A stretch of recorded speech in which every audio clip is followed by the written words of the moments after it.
So in the first of these small videos about the introduction to chemistry, we're going to have a look at what we mean by the terms element, compound and mixture, and a few other key terms in chemistry.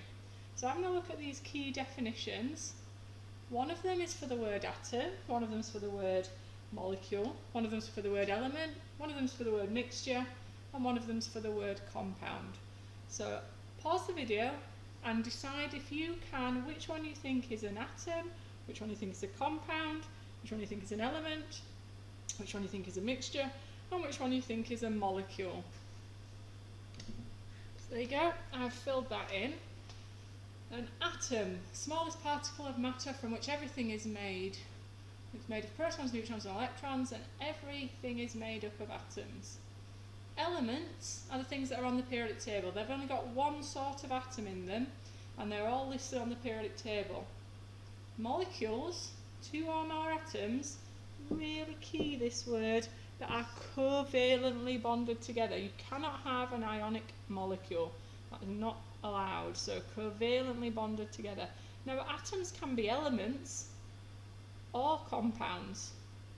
So let's try and think of an element that is a molecule, so it's got covalent bond in it. So any of those diatomic elements would count here, so nitrogen, oxygen, hydrogen, they are two or more atoms covalently bonded together, but they're of the same element, so they're molecular elements. But we could have molecular compounds as well.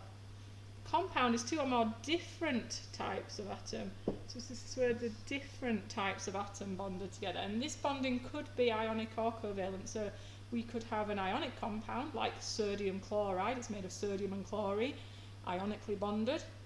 Or we could have a covalent compound like methane, which is made of carbon and hydrogen, covalently bonded.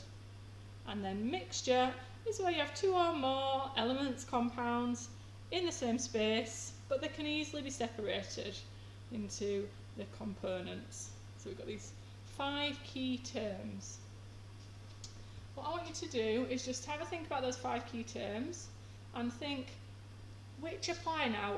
More than one tick might be possible in each row. So is bromine, I'll go through this first one with you and then you can have a go. Is bromine an element? So the definition of elements said made of one type of atom only. So it's only made of Br, so it must be an element. There's only one type of atom in that formula. Is it therefore a compound? Can you be both an element and a compound? Well, no, because compounds are made of two or more different types of atoms, so it can't be a compound.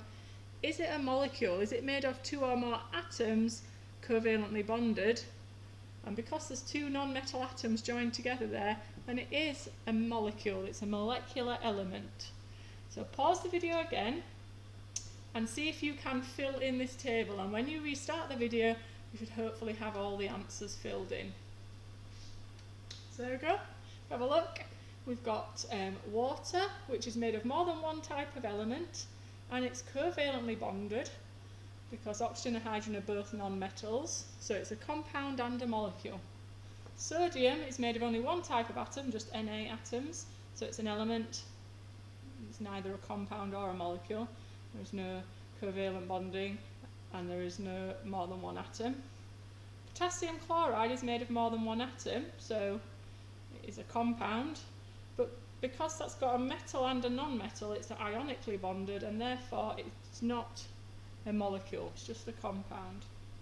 Oxygen is very similar to bromine, it's a molecular element. Methane is a covalent compound, so it's both a compound and a molecule, a simple molecule made from two non-metals.